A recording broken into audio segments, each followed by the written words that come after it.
morning, everyone. In today's class, we will be discussing about MPLADS scheme, Member of Parliament Local Area Development Scheme. The reason why we are discussing this particular scheme is recently the central government has to suspend this scheme for the 2-year period. So in that context, why the government has to suspend this scheme and what the whole scheme is all about. So this we will be discussing in detail.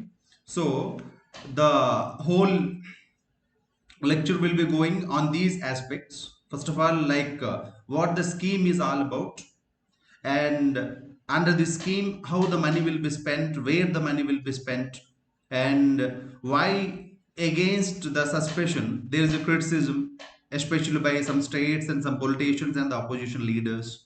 And do we have any challenges associated with the MP-led scheme, like in its implementation? Are we facing any kind of challenges, and is there any way forward? So in that way we will be discussing. So before going into the details of the scheme, see, as we all know, the current COVID-19 pandemic, it is creating a huge burden on the exchequer. On one side, in the financial year, government have its own commitments, it has to it has to maintain the fiscal deficit, it has to provide, it has to share its revenues with the states, and the revenue that will be coming to the government will be definitely lower, and there won't be much growth post lifting of the lockdown. So it's creating a huge challenge on the treasury of the government. So now government also rechannel rechanneling its funds, like in some places it is reducing and it is spending more in some other areas. So in that context, it thought like this MP under this MP led scheme, certain amounts will be allocated to the MPs. Suppose, for example, right now, as of now, 5 crores per year, 5 crores per year every year from the budget, amount will be allocated to the members of the parliament. So now this thing got suspended for the next 2 years. So why the government has to suspend? One of the reasons, now the government wants to spend better this whole amount for this public health emergency. So that's the major reason that was mentioned by the government when it suspended the scheme. Initially, before suspending the scheme, it requested all the members of the parliament to give consent for 1 crore rupees to the government, to the central government, so that it can spend. But when the response is less, even initially, even for the current government members of the parliament also, initially they thought they've for them also they gave some kind of instructions, you have to contribute for 1 crore. So most of them agreed, but within few days again the government changed the direction, and it suspended the scheme for the next 2 years. So this raised some criticism.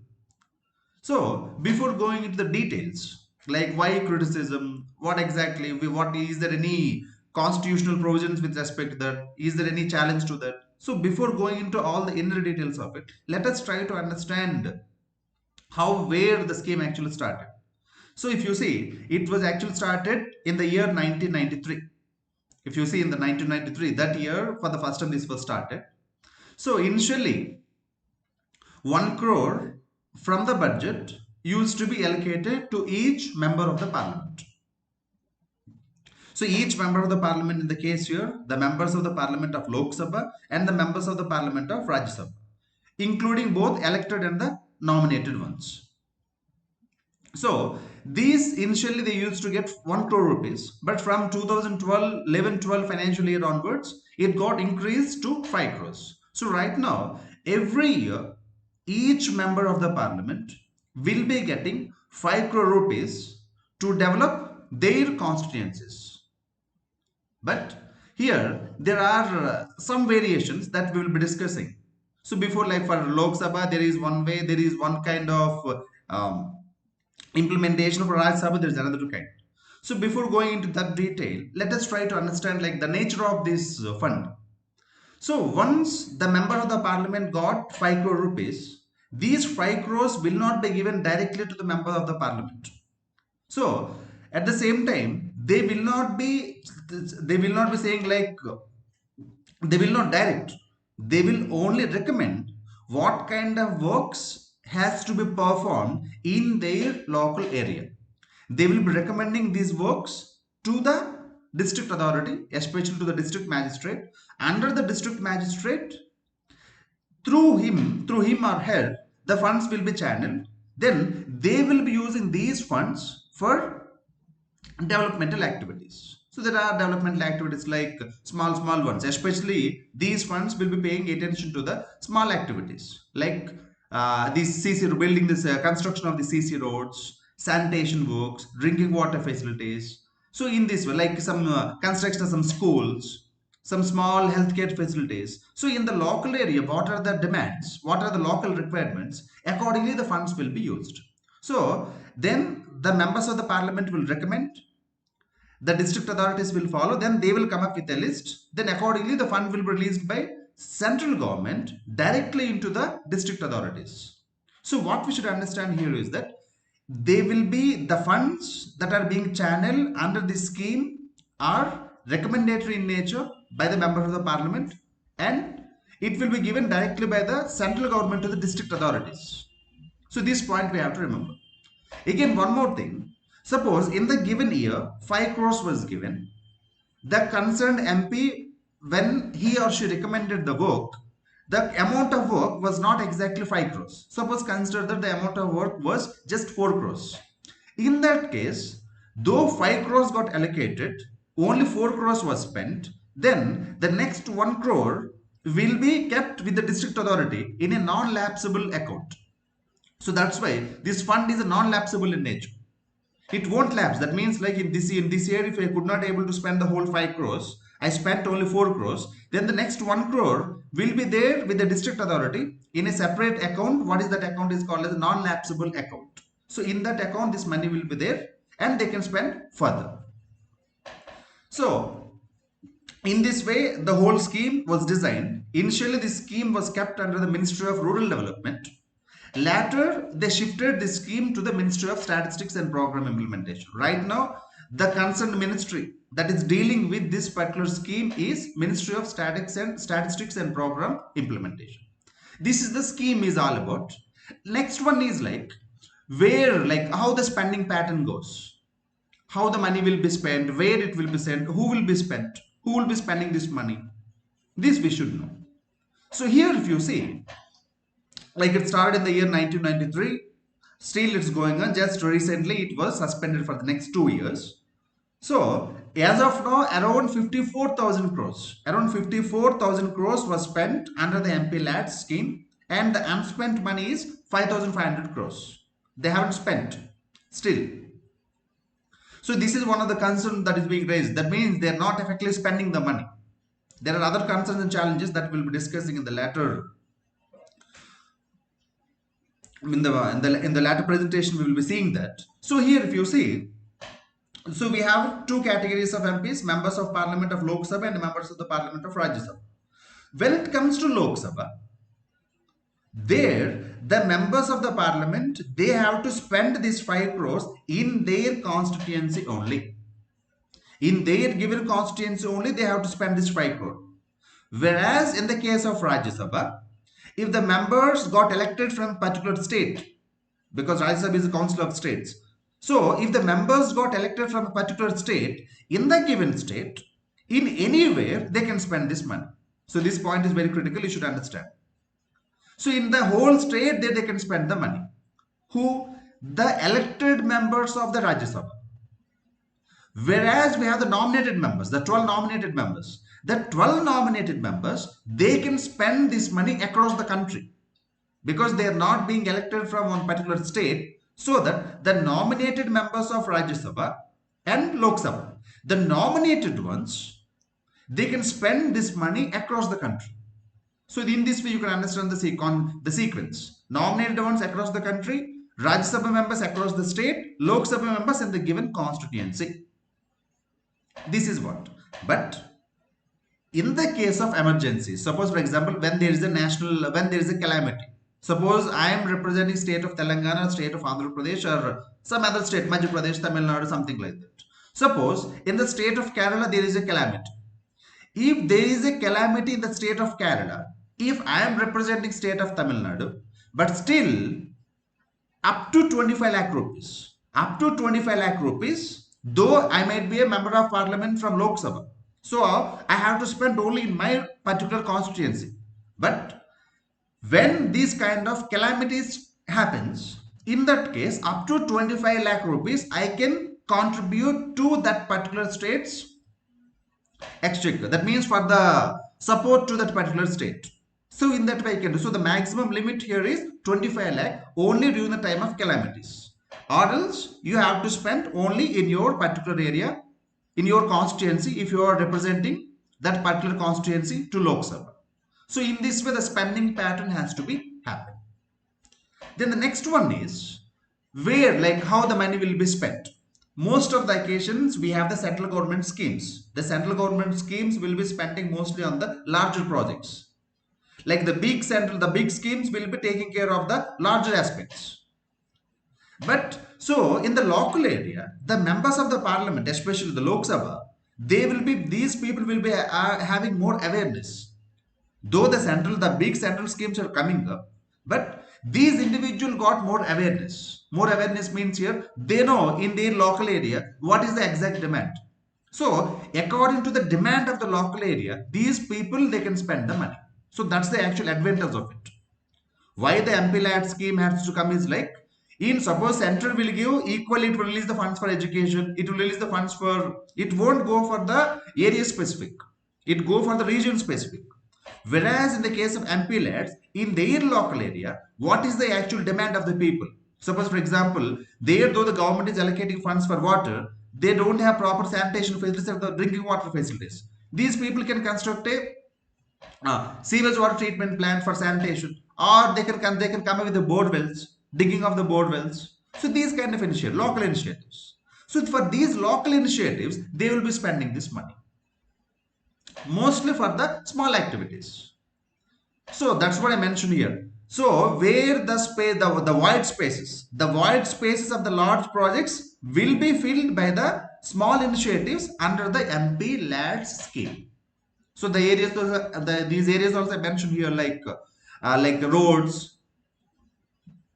these concrete cement roads, build these what you call bridges, small bridges, drinking water facilities. So in these places, the money will be spent by the members of the parliament under the MPLADS scheme.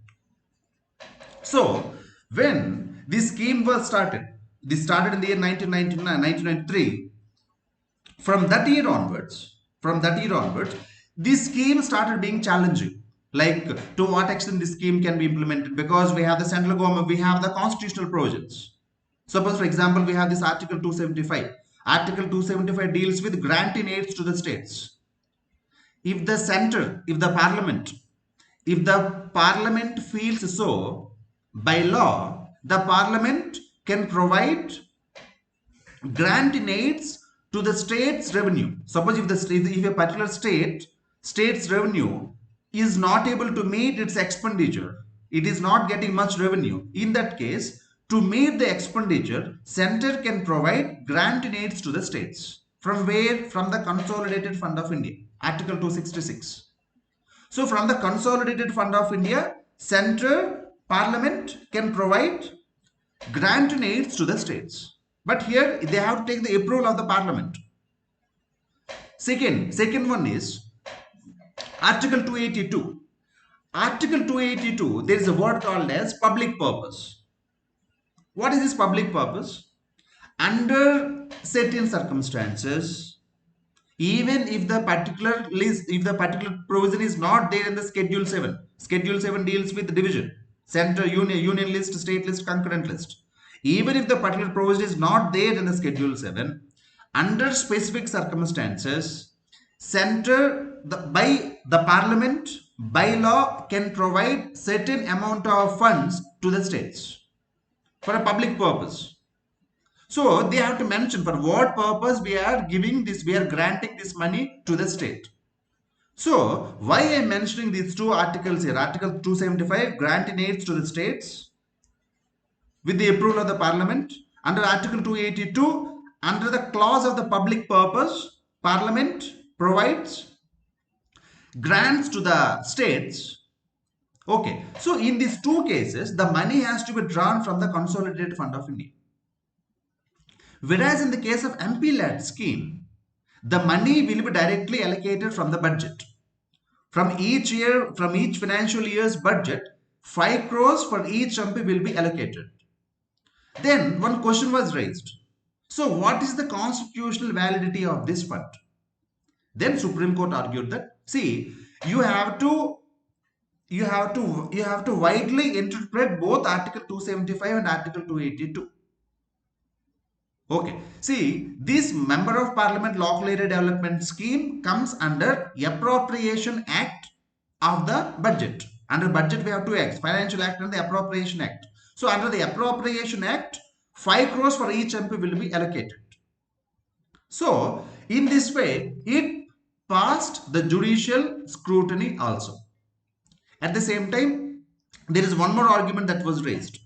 Articles Constitutional 73rd Amendment and 74th Amendment.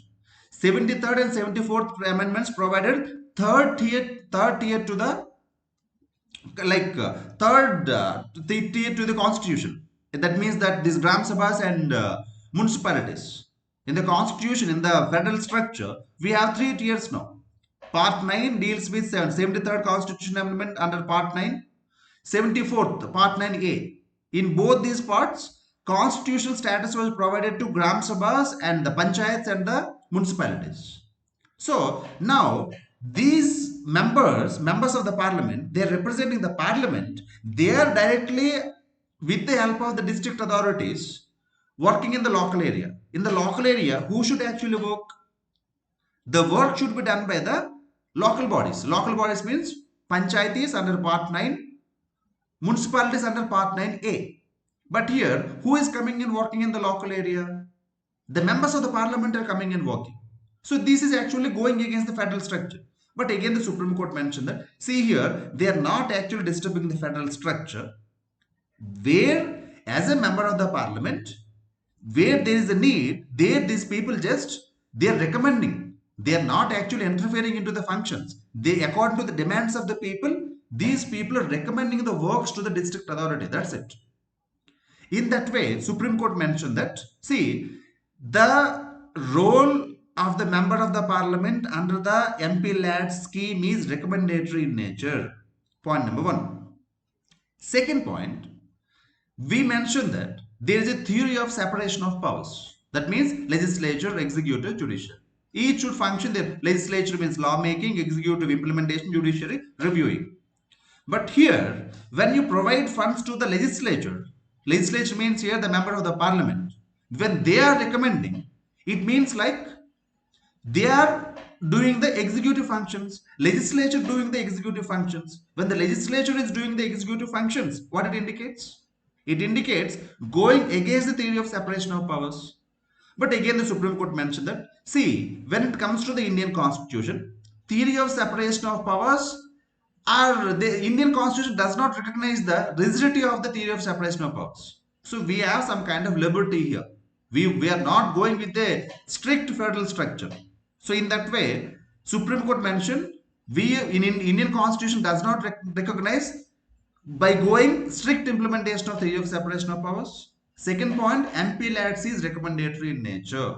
So that's why it also passed the judicial muster in the year 2010.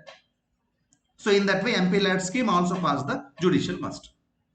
Then, by taking all these points, now some states and some politicians and the opposition leaders, they are actually criticizing the government.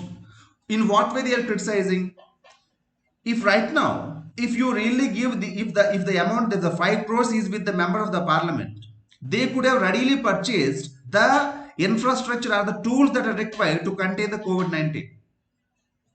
If they have the money with them, they could have directly recommended the district authority. See, we have 5 crore rupees in my kitty. Directly just go and purchase these things. When the central government has taken this amount, Now they can't do anything. Now for each and everything they have to see towards the center. So this is what we call as centralization, growing of centralization. So in this way what the states are saying is like this is actually going against cooperative federalism. It is going against the cooperative federalism. So in this way some states like Kerala is actually criticizing. So they are saying like now it is more of centralization. So it definitely goes against the cooperative federalism.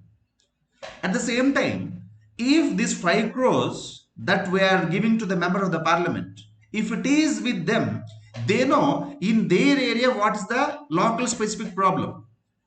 But what the center will do, center will release the funds uniformly, not to the district specific or the region specific, the local area specific. But if the 5 crores is with the member of the parliament, then they know where this money they can spend. So now by taking away this power of them, now they can't do all these things. So these are the criticisms against suspension of the MPLADS. And one more thing. Now some of the members of the parliament started some programs. What happens to those programs? Because now they won't be getting any money. So whatever money that is available as of now, with that money only they have to complete it, or else the projects will be lying idle. So incompleteness of the projects. This is another challenge. So this is another criticism also. So in this way, now there is a criticism by certain sections, by some by opposition leaders against this particular suspension. Okay. So in that way, we can discuss about this particular aspect. Then let's come to the, does this mean this MPLAD scheme is really a kind of very good scheme? Doesn't it have any kind of challenges? Is it really a good, marvelous one? No. Why it is still having some challenges? The given information is a proof for that. See, the first and foremost thing, MPLADS, under which definitely sometimes what will happen, though we say that there is no theory of the, we don't go by the strict implementation of theory of separation of powers, but member of parliament being a politician in their local area, definitely they will have this kind of commanding kind of thing. They definitely will have command over their local area. And when though they recommend, their recommendations are almost like dictates. Because if the member of parliament recommends, don't you think the district authorities will not follow? Though it is recommendatory, these recommendations are very strong. It's almost like mandatory. Because or else they know what they have to do. So we have some examples like that. At the same time, the first and foremost thing is, it is going against the cardinal principle of the member of theory of separation of powers. That is one criticism actually. One criticism against MPLADS. Though the Supreme Court did not recognize this, but still it's a kind of challenge. So second thing, the CAG, Comptroller and Auditor General, under its constitutional authority, under Article 148, it used to do the audit. The MPLADS funds will be audited by the CAG. While auditing, it came up with lot many points. It mentioned like, see, the money that is being allocated, first of all, there is not much of quality spending. And the purpose of MPLADS is asset creation. That means new assets has to be created. New assets has to be created, but in most of the occasions, what is happening, for the existing infrastructure, already the infrastructure is existed. For this infrastructure only, they are just for a maintenance part. They are just only maintaining the infrastructure. They're not, most of the MPLADS funds, they're not actually creating new infrastructure. They're just improving the existing infrastructure. So these are the points raised by the CAG itself. Like, and we know this kind of collusion. Collusion means like with the local people, they will collude. These people will not take the money directly. Then that may be channeled through the local people, especially through the contractors. And what will they do? They will exaggerate the prices. The actual cost of the project might be for what you call 30 lakhs. They will increase that to the 50 lakhs. So then they won't maintain proper records of it. They are not maintaining proper records, and the budget, they are amplifying the budget, and they are mostly using it for improving the existing infrastructure, but not for creating new infrastructure, ultimately compromising the quality. So these are some of the challenges that are mentioned in its audit report by the CAG itself. So that tells us like in what way the MPLADS funds are being used and misused. And the next point is, this is the indication for this. See, no uniformity. Out of the 543, 298 MPs, they did not even spend the money. Though 5 crores is being allocated to them, they did not spend the money. That is one aspect. Another aspect is nepotism. Nepotism means colluding with the relatives or colluding with the locals. That means that they will favor that. That means if the contract has to be given, if one political party's person is there, only their relatives will be getting the contracts. So indirectly, it should actually help to the poor people for creating new infrastructure. But because of this nepotism, so what exactly happening? Ultimately compromising the quality of the product. And sometimes for the sitting MPs, it's like providing a what you call uh, government funding money for them.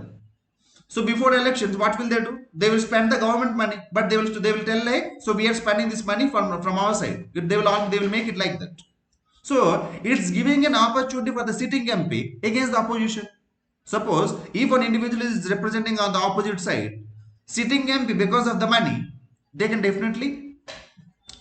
the people by giving you freebies. So in that way, MPLADS is actually creating certain kind of challenges in its implementation. So these are the kind of challenges that are associated with the MPLADS. Though the criticism like against suspension is true, but it does not mean that MPLADS does not have any loopholes. There are loopholes in the implementation of the MPLADS scheme. So that is the point we have to remember. Understood that? Then ultimately, what we have to do then? Is there any way forward? Does this mean we should completely abolish it? There are some individuals, some scholars who are recommending like there is not much use of MPLADS. So it shouldn't be for 2 years suspension, it should be completely abolished. As it is giving more advantage to the sitting MPs and it is violating some of the cardinal principles of the constitution, so that it should be abolished. But what I feel is like a complete abolition is not a solution. See, if you come up with any scheme, if you come up with anything, it is not a complete solution. That means it's not like foolproof. Whatever scheme you may come up with, in one or the other way, it will be having some kind of practical challenges. Same is the case with MPLADS. If you say, oh, and one more thing, in a parliamentary democracy, legislature controls the executive. But in reality, it is the executive who controls the legislature. What the executive says, the top cabinet, the legislature has to follow. That is the practical reality. So in this situation, by giving this kind of financial empowerment to the members of the parliament is actually a good thing. Or else, except signing, except voting, most of the members of the parliament, what they can do? What my whip says, what my party whip says, I have to follow. Or else, I have Schedule 10, anti-defection law. So I have the anti-defection law. So that may come into picture. So in that way, the MPs right now, they are very much under the control of the executives. So this MPLADS is actually giving some kind of financial empowerment to the members of the parliament to do some kind of service to the people. So in that way, it is by financially empowering the members of the parliament, it is actually giving some kind of good look to the parliamentary democracy also. So that's why complete abolition of MPLADS is not a solution. So in the coming future, with what kind of scheme you may come up with, it also will be having one or the other loopholes. So rather than abolition, reforming and restructuring is a kind of solution. In what way we have to reform? So right now, the best thing is better use of technology. Let us use technology appropriately here, what we call e-governance. Use e-governance. To go for e-tenders, record each and everything. Geotag, that means the whole project has to be geotagged. That should be properly verified. And go for the digital records. Each and everything has to be digital recorded. So use technology extensively so that it creates accountability. This transparency. When there is a transparency in the process, it ultimately creates accountability. Because if you have the proper maintenance of the records, digital records, then the politicians and the local authorities and the contractors, they will be responsible. So in that way, we say it's a good thing for us. Next, we have to give importance to this performance audit. Performance audit means suppose 100 rupees was spent. Whether 100, see, I can simply write down 100 rupees was spent. But performance audit means whether the 100 rupees was spent qualitatively or not. I can say that I spent 1000 rupees for blackboard, but performance audit will questions what kind of blackboard you came up with, whether this blackboard is really worth of 1000 rupees or not. They will check it, they will check the performance of it. So this audit has to be performed on the works of the MPLADS, the works that are being done under the MPLADS. Next, we have to go for this. We have to give more importance to the asset creation rather than maintenance of the assets. We have to go for the asset creation. So more amount of funds has to be channeled to the new assets, creation of the new assets, and the places where the assets are very much essential. So we have to categorize, we have to prioritize, and we have to give more importance to the most essential assets like sanitation, drinking water, healthcare facilities, these kind of aspects. And if all these things has to happen, then the participation of the civil society has to question. We have to question, we have to get the data from the RTA, get the right kind of data, question the government, question the MP, question the member of the parliament. In that way, if we are able to do, then that means by following the e-governance methods, then ultimately these kind of schemes can become successful. So after 2 years of abolition, suspension, let us hope that the scheme will be revived back and it comes up with some kind of restructuring and reforming, so that ultimately the intention with which it was created, what was the actual intention? The intention is to come for the like to create a good infrastructure, ultimately to create a good governance mechanism.